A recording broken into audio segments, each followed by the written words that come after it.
ठीक है, वो वॉइस कट रही है, मुझे पता चल गया। नेटवर्क ठीक आ रहा है, मुझे दिख रहा है। हाँ, ठीक है। अब इसके लिए हम इलाज है नहीं, नेटवर्क मेरा ठीक ही चल रहा है। लेकिन इतना भी है, देखो मैं समझाने की कोशिश कर रहा हूँ। ठीक है। मैं टॉपिक भी आसान से ले रहा हूँ। मैं आज जो रिवाइज है, जो हमारा क्लास में चैप्टर चल रहा था, मैं वो रिवाइज नहीं करवाने वाला। यहाँ पे एक अलग चैप्टर रिवाइज करवाऊंगा, जो है हमारा थ्री डिमेंशनल रिमोट। यानी कि 3D जो चैप्टर है वो रिवाइज करेंगे हम। ठीक है? अब इसमें सबसे पहले होता क्या है? सबसे पहले हमारे पास आती है एक्सिस, हम बोलते हैं कोऑर्डिनेट एक्सिस। एक्सिस, अब कोऑर्डिनेट एक्सिस में क्या होता है? कोऑर्डिनेट एक्सिस में ये कुछ नहीं है ज्यादा कि स्ट्रेट लाइंस है और इमेजिनरी स्ट्रेट लाइंस है, लेकिन ऐसी वैसी नहीं। किस तरीके से हमने यहाँ पे कहते हैं हमको कि उनका आपस में जो एंगल है ना, उन चीजों का आपस के एक दूसरे के बीच में वो 90 डिग्री, मैं भी लिख रहा हूँ 90 डिग्री। ठीक है जी। तीन एक्सिस है, X axis, Y axis, Z axis. तीनों तीनों और कुछ नहीं, स्ट्रेट लाइन है। मतलब कितना मर्जी इंडेपेंडेंटली आपको आगे थोड़ी कर सकते हैं। और उसके बाद क्या है? नेक्स्ट, इन तीनों के बीच का जो आपसी एंगल है, मतलब एक्स और वाई के बीच में, वाई और जेड के बीच में, एक्स और जेड के बीच में, इन तीनों का आपस में जो एंगल होता है वो हमेशा 90 डिग्री का, मतलब तीनों म्यूचुअली परपेंडिकुलर होती है। ठीक है जी। अब एक्स और एक्स डैश एक्स एक्सिस के लिए लिखा जाता है। ठीक है। एक्स मतलब पॉजिटिव एक्स एक्सिस, ओ मतलब ओरिजिन, एक्स डैश मतलब नेगेटिव एक्स एक्सिस। ये चीजें आपने याद रखनी है। इसको एक्स को एक्स डैश लिख देते हैं या एक्स डैश को एक्स लिख देते हैं, दोनों में से कुछ भी लिख लो कि आप लाइन चाहे इधर से लिखना शुरू करो, चाहे इधर से लिखना शुरू करो, चाहे इधर से भी लाइन। अब आगे नेक्स्ट जो है, आप वाई डैश वो वाई या वाई ओ वाई डैश, ये यूज किया जाता है फॉर द वाई एक्सिस। इसके बाद जेड डैश हो जेड या जेड ओ जेड डैश, ये यूज किया जाता है फॉर द जेड एक्सिस। ये तीनों के तीनों जो है हमारी कोऑर्डिनेट एक्सिस है। ठीक है जी। इन तीनों को हम कोऑर्डिनेट एक्सिस बोलते हैं। जैसे कि कोऑर्डिनेट एक्सिस है, वैसे ही कोऑर्डिनेट प्लेन्स भी होते हैं। इसी के साथ हमारा नेक्स्ट टॉपिक भी है कोऑर्डिनेट प्लेन्स।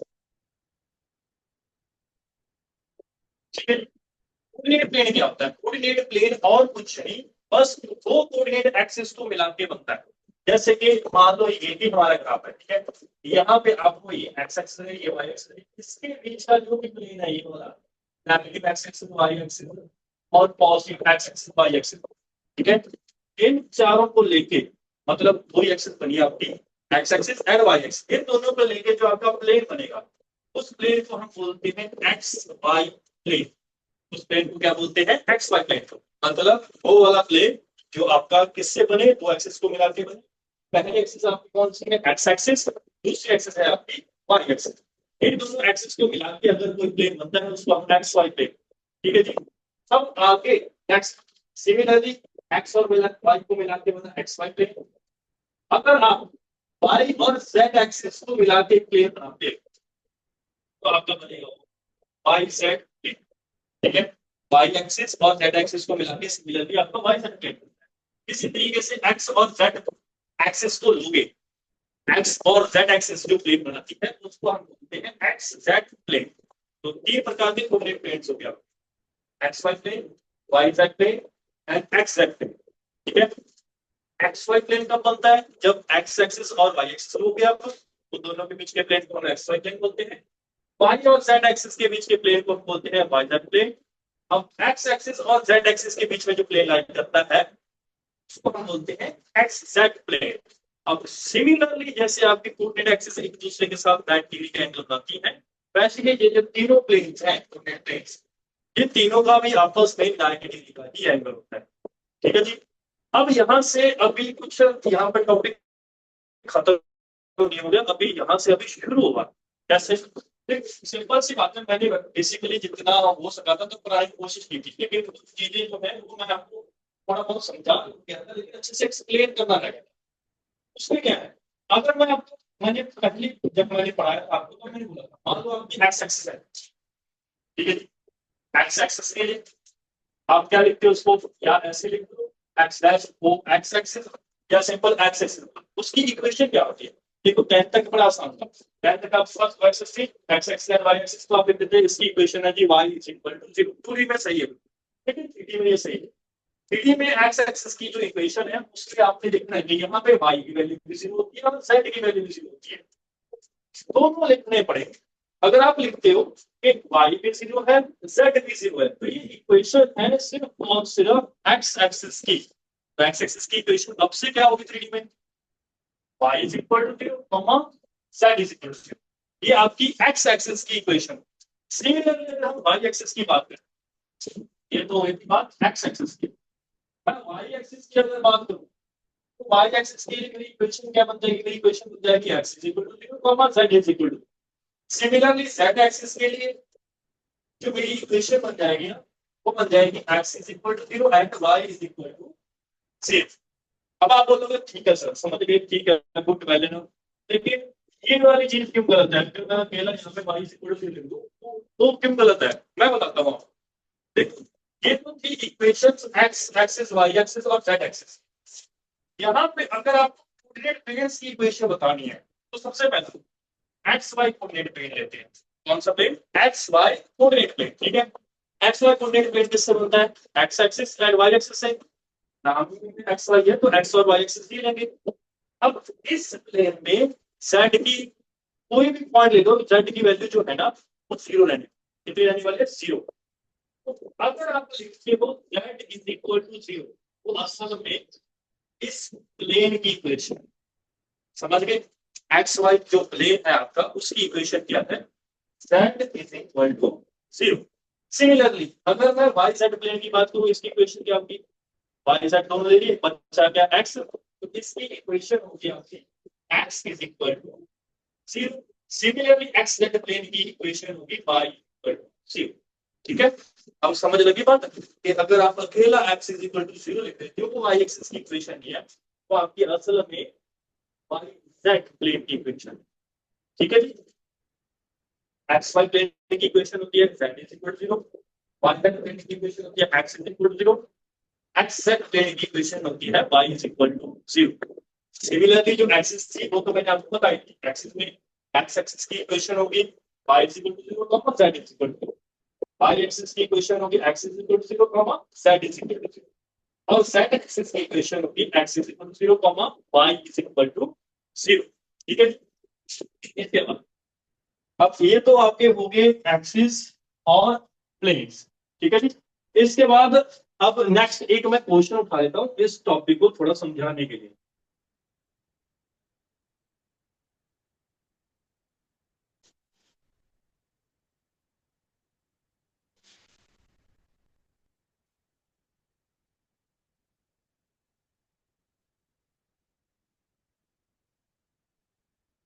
अब इससे रिलेटेड आपको क्वेश्चन क्या आ सकते हैं, इससे रिलेटेड क्वेश्चन सिंपल से आ सकते हैं कि जी आप एक्स जेड प्लेन है उसकी इक्वेशन बताइए क्या होगी। ठीक है, या इक्वेशन ये होगी, बोलेंगे कि किसकी इक्वेशन है।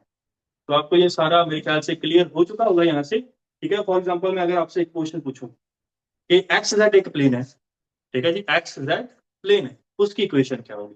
तो सिंपल सी बात है, एक्स आ गया जेड आ गया, दो चीजें आ गई, एक्स एंड जेड, बचा गया वाई बचा। तो y इज इक्वल टू 0 उसकी क्या होगी इक्वेशन। ठीक है जी, सिमिलरली एक्सिस की बात करते हैं, एक्स एक्सिस ले लिया आपने, बचा क्या y और z, दो चीजें बची, दोनों को 0 रख दो, वो उसकी इक्वेशन बन गई। इतना सिंपल सा है। अब आगे हम पढ़ते हैं, आप देखो हमने 10th क्लास में या 9th क्लास से हम पढ़ते आए हैं कार्टेशियन प्लेन।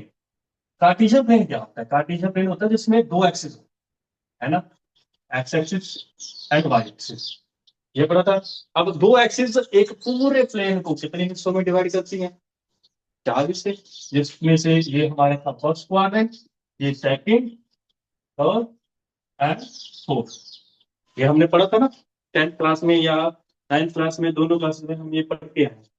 अब आगे जैसे कि दो एक्सिस एक प्लेन को चार हिस्सों में डिवाइड करती हैं, वैसे ही अगर हम तीन एक्सिस ले लें, x y and z axis, तो ये एक पूरे स्पेस को 8 पार्ट्स में डिवाइड करते हैं। ठीक है, अब चार पार्ट्स हैं, तो हर एक पार्ट का एरिया कितना हो गया, 1/4, और 1/4 को हम बोलते हैं क्वाड्रेंट। क्या बोलते हैं, क्वाड्रेंट। ऐसे ही एक स्पेस के कितने पार्ट किए हैं, 8 पार्ट। तो एक का एरिया कितना हुआ, या एक का वॉल्यूम लगा लो कितना होगा, 1/8। तो 1/8 को हम बोलते हैं ऑक्टेंट। क्या बोलते हैं, ऑक्टेंट, ठीक है। अब ऑक्टेंट्स को हम यहाँ पे ड्रा करेंगे। ऑक्टेंट्स को अगर हम ड्रा करने लगे, ड्रॉ करने,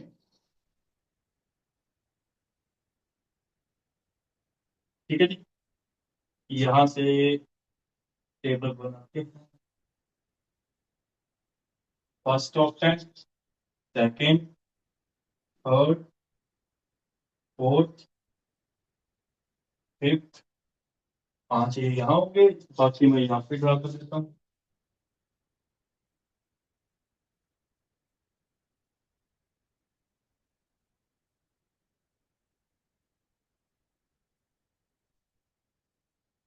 सिक्स, सेवन एंड एट, ये 8 के 8 ऑक्टेंट के नाम दिए मैंने, ठीक है जी। यहाँ पे सारे ऑक्टेंट्स आ रहे हैं नीचे की तरफ, इधर। अब हमें यहाँ से क्या है, आपको यहाँ से क्वेश्चन पूछा जाएगा कि आप इनके साइंस बताओ। जैसे कि आपको 10th क्लास में अगर याद हो, क्वेश्चन दे -2, -3, ये बताओ ये जो पॉइंट है वो किस क्वाड्रेंट में लाई करता है। तो आप लोग क्या करते थे, आप देखते थे कि यहाँ पे कहाँ पे एक्स और वाई दोनों नेगेटिव है ना। तो आप देखते थे कि थर्ड क्वाड्रेंट में एक्स भी नेगेटिव है और वाई भी नेगेटिव है, मतलब पक्का ये थर्ड क्वाड्रेंट में लाई करता है ना। सेम क्वेश्चन आपको ऑक्टेंट्स में भी आ सकते हैं। अब ऑक्टेंट्स को कैसे याद करोगे, मान लो ये पहले वाली एक्स की वैल्यू है, दूसरी वाई की, तीसरी जेड की। सेम यहाँ पे एक्स वाई जेड। तो आपको इसको याद करने के लिए क्या करना है, सबसे पहले आप वही क्वाड्रेंट्स वाला कंसेप्ट उठाओ। फर्स्ट क्वाड्रेंट में, फर्स्ट क्वाड्रेंट में एक्स और वाई दोनों पॉजिटिव होते हैं, तो लिख दो जी। फर्स्ट ऑक्टेंट में भी दोनों पॉजिटिव ही होते हैं, ठीक है। अब सेकंड क्वाड्रेंट में एक्स नेगेटिव हो गया, वाई पॉजिटिव हो गया, एक्स नेगेटिव वाई पॉजिटिव। तो सेकंड ऑक्टेंट में भी वाई और एक्स की वैल्यू सेम ही रहेगी, कोई चेंज नहीं आएगा उसमें। थर्ड में दोनों नेगेटिव होते थे, तो थर्ड में दोनों नेगेटिव ही रहेंगे, ठीक है जी। उसके बाद नेक्स्ट, फोर्थ में, फोर्थ में एक्स पॉजिटिव है, वाई क्या है, negative. X positive, y negative. अब ये चारों लिख लिया आपने। ये चारों सेम वैल्यूज दोबारा से रिपीट करके अगले चारों में लिख दो। सबसे पहले क्या था, दोनों पॉजिटिव। नेक्स्ट क्या था, नेगेटिव पॉजिटिव। आगे क्या था आपका, नेगेटिव नेगेटिव। और लास्ट में क्या था आपका, सॉरी यहाँ पे मैंने गलत लिख दिया, यहाँ पे आएगा पॉजिटिव नेगेटिव, वाई नेगेटिव होता है यहाँ पे जी। ठीक है, इस तरीके से आपने वापस रिपीट कर देना। सॉरी मैंने गलत कर दिया, ये तो फर्स्ट क्वार्टर था, ठीक था पहले। ओके, ठीक है। पॉजिटिव पॉजिटिव फर्स्ट में, तो फिफ्थ में भी सेम। आप दूसरे में नेगेटिव पॉजिटिव, तो उसके अगले में भी सेम, यानी कि सिक्स्थ में। थर्ड में दोनों नेगेटिव, तो सेवंथ में दोनों नेगेटिव। फोर्थ में पॉजिटिव नेगेटिव, तो एट्थ में पॉजिटिव नेगेटिव। ये हो गया, ये तो आपको याद ही होगा, स्टार्टिंग से प्ले के अकॉर्डिंग। अब आगे जेड के लिए पहले 4 बार आप लिखो पॉजिटिव, फिर 4 बार आप लिखो नेगेटिव। ये हो गया। अब आप यहां से अगर ये टेबल आपने ड्रॉ कर लिया, आपको पता चल जाएगा कौन सा पॉइंट किस ऑक्टेंट में लाई करता है। अब यहां से क्वेश्चन आएगा, जैसे कि फॉर एग्जांपल, एक एग्जांपल के तौर पे एक क्वेश्चन लेते हैं। पॉइंट है आपके पास -2, 3, -3, -2, 3, -3। ये पॉइंट किस ऑक्टेंट में लाई करता है, ये क्वेश्चन आपको पूछा जा सकता है। अब कैसे आंसर करोगे, यहाँ पे एक्स क्या है, नेगेटिव, जेड क्या है, नेगेटिव, वाई क्या है, पॉजिटिव। यानी कि नेगेटिव पॉजिटिव नेगेटिव, ये कहाँ पे लाई करता है, नेगेटिव पॉजिटिव नेगेटिव, किस ऑक्टेंट में लाई कर रहा है, सिक्स्थ में। अब क्लियरली बोल दो कि देखो जी ये सिक्स्थ ऑक्टेंट में लाई करता है। इस तरीके से आपको ये टेबल जो है वो याद करना पड़ेगा, लर्न करना पड़ेगा, समझ के, ठीक है जी। रट्टा लगाने आओगे, सारा रट्टा नहीं लगा सकते आप, ठीक है। आप इस कंसेप्ट से याद कर सकते हो कि पहले क्वाड्रेंट के अकॉर्डिंग एक्स वाई की वैल्यूज लिख लो, फिर उनको फिर से रिपीट कर दो। पहले 4 के लिए आपके पास वैल्यू आ जाएंगे, अगले 4 में रिपीट कर दो। नेक्स्ट जेड के लिए 4 बारी पॉजिटिव, 4 बारी नेगेटिव, आपके पास सारे ऑक्टेंट्स आ जाएंगे, ठीक है जी। आई थिंक इतनी बात क्लियर है, हम आगे बढ़ते हैं नेक्स्ट टॉपिक में। अगर किसी को कोई भी डाउट है ना, नीचे चैट बॉक्स आपका ओपन है, वहां पे जाके आप मैसेज लिख सकते हो कि अगर कोई क्वेरी है किसी भी टॉपिक से, उस टॉपिक का नाम लिख दो।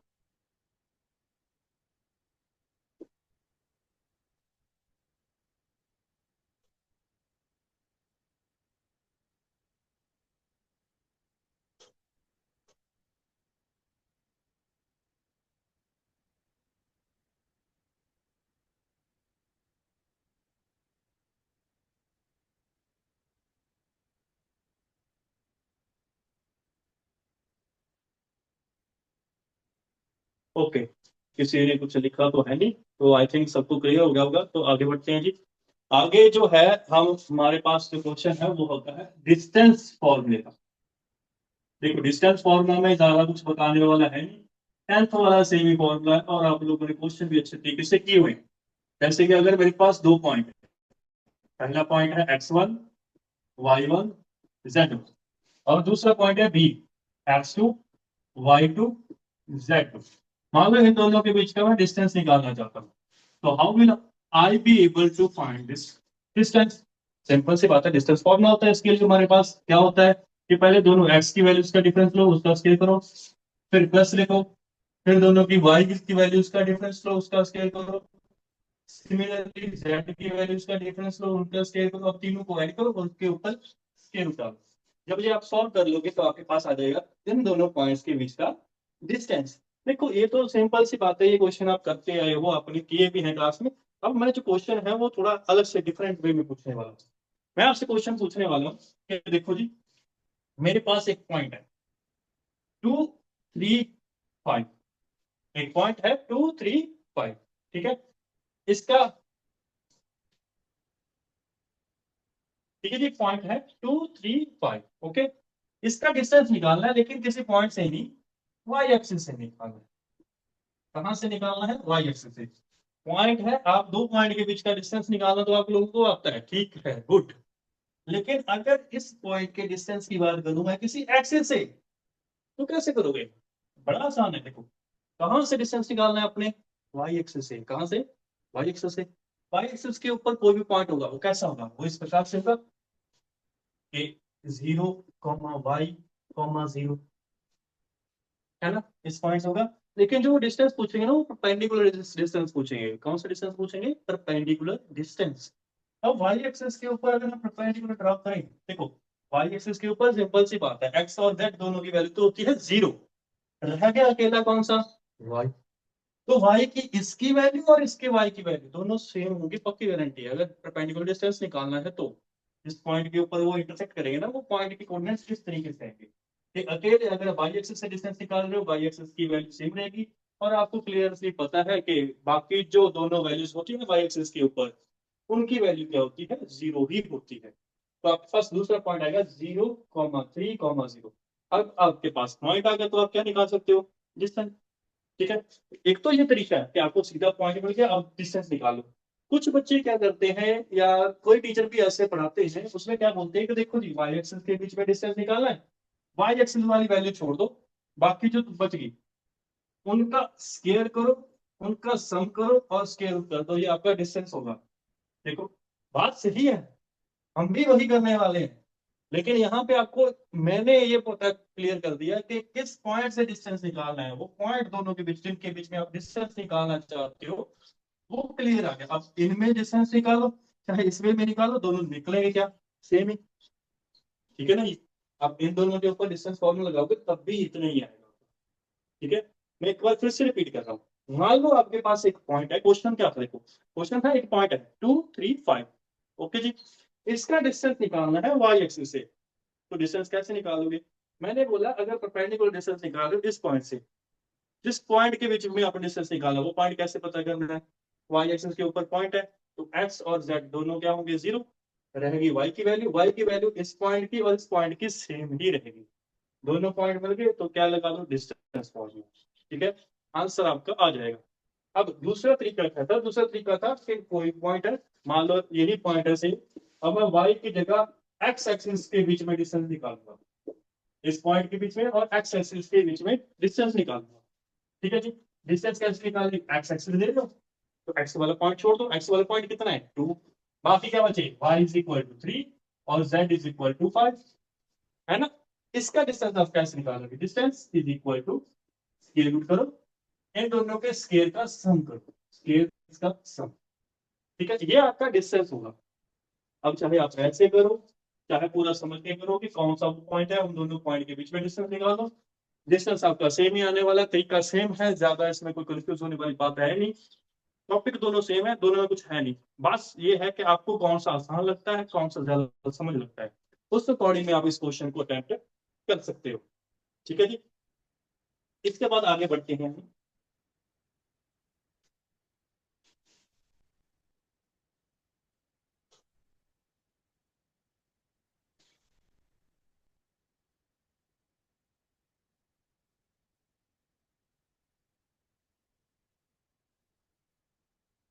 इसके बाद अभी हमने किया था डिस्टेंस फॉर्मूला, ठीक है जी। नेक्स्ट आपके पास है सेक्शन फॉर्मूला। याद रखना आज मैं सिर्फ और सिर्फ, ठीक है जी, आज मैं सिर्फ और सिर्फ इस चैप्टर का थ्योरी पार्ट करवा रहा हूँ। कल और परसों जो है हम इसके क्वेश्चन करेंगे। मैं अच्छे से क्वेश्चन लेकर आऊंगा, ऐसे सिंपल वाले क्वेश्चन नहीं, बिल्कुल टिपिकल और कॉम्पिटेंसी बेस्ड क्वेश्चन, उनकी हम प्रैक्टिस करेंगे कल और परसों, ठीक है जी। आज अब सेक्शन फॉर्मूला आपको क्या कहता है? सेक्शन फॉर्मूला कहता है कि दो पॉइंट है, ठीक है, मतलब एक लाइन सेगमेंट के दो एंड पॉइंट है। ये हो गया हमारी लाइन सेगमेंट। पहला पॉइंट है हमारा A point coordinates let be x1 y1 and z1। और ये रहा हमारा दूसरा एंड पॉइंट, इसके coordinates let be x2 y2 and z2। दोनों पॉइंट आ गए, दोनों पॉइंट के कोऑर्डिनेट्स आ गए। अब क्या है, हो सकता है कि तीसरा पॉइंट जो है ना वो इनके बीच में लाया जाए, let the point B P point, और हमें बोला जाए कि इस पॉइंट के कोऑर्डिनेट्स निकालो। हम मान लेते हैं कि उस पॉइंट के कोऑर्डिनेट्स हैं एक्स वाई जेड। ए पॉइंट कितने, x1 y1 z1। B point जो है आपका x2 y2 z2। और जो बीच वाला पॉइंट है उसके हैं x y z सिंपल वाले, ठीक है जी। अब मान लो ये जो पीक पॉइंट है ना, इस पूरी लाइन सेगमेंट को m रेशियो n में डिवाइड कर रहा है। किसमें डिवाइड कर रहा है? m रेशियो n में। तो आप इसके कोऑर्डिनेट्स कैसे निकाल सकते हो? बड़ा आसान है, जैसे 10th क्लास में किया था वही सेम फॉर्मूला है। क्या कहते हैं कि देखो जी, पहले x की वैल्यू के लिए अगर आप x कोऑर्डिनेट निकालना चाहते हो, अब्सिस्सा की वैल्यू निकालना चाहते हो, तो यहाँ पे भी आपको अब्सिस्सा की ही वैल्यू चाहिए और किसी की वैल्यू नहीं चाहिए। ना आपको y की वैल्यू चाहिए ना z की, दोनों पॉइंट्स में, ठीक है जी। करना क्या है, पहली रेशियो क्या थी m, इसको दूसरे वाले जो x की वैल्यू है इससे मल्टीप्लाई करो, तो m इंटू x2 आएगा, m multiply by x plus यहाँ पे। अब आगे क्या होगा, आगे इस रेशियो को, सेकेंड रेशियो को फर्स्ट वाली वैल्यू के साथ मल्टीप्लाई करना है। तो सेकेंड रेशियो कितनी थी n, इसको x1 के साथ मल्टीप्लाई करोगे, समझ गए। देखो रट्टा लगाना एक अलग बात है, फॉर्मूले के ऊपर रट्टा लगा दी तो ये बात होती है। दूसरा क्या होता है कि एक पैटर्न ढूंढेगा। पैटर्न क्या है, फर्स्ट रेशियो को सेकंड वाली वैल्यू के साथ मल्टीप्लाई करो, सेकंड रेशियो को फर्स्ट वाली के साथ मल्टीप्लाई करो। नीचे दोनों रेशियोज का क्या आता है, सम, तो नीचे आएगा m प्लस n। इस तरीके से मेरे पास वैल्यू आ गई एक्स कोऑर्डिनेट की पी पॉइंट पे, ठीक है जी। सिमिलरली मैं वाई की वैल्यू निकाल सकता हूँ। मेरी वाई की वैल्यू कितनी होगी, वाई कोऑर्डिनेट होगा मेरा m y2 plus n y1 upon m plus n। ऐसे ही z आएगा m into z2 plus n into z1 plus upon m plus n। मतलब देखो सेम है, ये फॉर्मूला 10th में पढ़ा है, ये फॉर्मूला 10th में पढ़ा है, बस एक z एक्स्ट्रा आपका आ गया 3D में, क्योंकि 3 डिमेंशन में पढ़ रहे हैं तो 3 डिमेंशन होगी, तीसरी डिमेंशन जो है वो एक्स्ट्रा आ गई। बाकी सारा सेम ही है, कोई ज्यादा इसमें वो डिफरेंस नहीं है, वो सेम है, बिल्कुल सेम, ठीक है जी। अब ऐसे जी, और वही पैटर्न सेम रहेगा। देखो अगर बीच वाला पॉइंट निकाल रहे हो, साइड वाला एंड पॉइंट निकाल रहे हो, तब तो ये फॉर्मूला लगाओ, वो सिंपल सी बात है, क्लियर सी बात है। लेकिन अगर ये तीनों पॉइंट्स गिवन है, आप निकाल रहे हो रेशियोज, क्या निकाल रहे हो, रेशियोज, तो रेशियोज निकालने के लिए आप क्या करोगे, रेशियोज के लिए जैसे 10th में क्या करें, लेट द रेशियो बी के रेशियो 1, वैसे लेकर आपने सॉल्व करना है रेशियो के लिए। सेम पैटर्न रहेगा, मतलब कोई चेंज उसमें नहीं है, ठीक है जी। लेकिन इसमें जो चेंज आया है, जो 10th क्लास में आपने पढ़ा था और इस क्लास में जो आप पढ़ने जा रहे हो, इसमें क्या चेंज है वो देखो, ठीक है जी। इसमें क्या चेंज आने वाला है, वैसे हमारे पास 5 मिनट ही है, तो मैं आपको ज्यादा टाइम वेस्ट नहीं करूंगा, मैं सीधा बस एक फॉर्मूला बता देता हूँ। इसमें चेंज क्या है, ये था अगर ये पॉइंट इंटरनली लाई करे, पी पॉइंट अंदर लाई करे लाइन सेगमेंट के, तो ये फॉर्मूला है, ठीक है। ये होता है इंटरनली डिवाइड कर रहा है अगर पॉइंट, इंटरनली मतलब जो पॉइंट डिवाइड कर रहे हैं ना वो अंदर लाई करे लाइन सेगमेंट के। अब एक एक्सटर्नली डिवाइड करना होता है, एक्सटर्नली डिवाइड मतलब ये पॉइंट जो है इस लाइन सेगमेंट के बाहर लाई करना चाहिए, तब क्या फॉर्मूला होगा, तब फॉर्मूला आपका सेम ही रहेगा। देखो ये तो था इंटरनली के लिए, अगर एक्सटर्नली है, एक्सटर्नली डिवाइड करता है तो आपका सेम ही रहेगा, बस जहां जहां प्लस है वहां वहां आपका क्या आ जाएगा, माइनस आ जाएगा, ठीक है जी। फॉर एग्जाम्पल एक्स की वैल्यू थी, x will be equal to m into x2 minus n into x1 upon m minus n।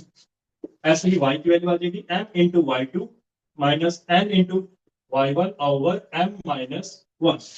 Similarly z की वैल्यू आ जाएगी m into z2 minus n into z1 over m minus n। इस तरीके से वो formulas में और कुछ नहीं, बस जहां जहां प्लस था वहां वहां माइनस आ जाएगा, ऊपर भी नीचे भी, बाकी सारा क्या है पैटर्न सेम ही है, उसमें कोई डिफरेंस नहीं है। एक्सटर्नली के लिए माइनस, इंटरनली के लिए पॉजिटिव। इंटरनली कब होता है? जब पॉइंट अंदर लाई करे टाइम सेगमेंट के, एक्सटर्नल जब पॉइंट एक्सटर्नल पे लाई करे। ठीक है जी। आज की क्लास में इतना ही है, अभी बस लीव मत करना, मैं एक बार आपका स्क्रीनशॉट ले रहा हूं यहाँ पे ताकि आपके अटेंडेंस लग सके। ठीक है जी।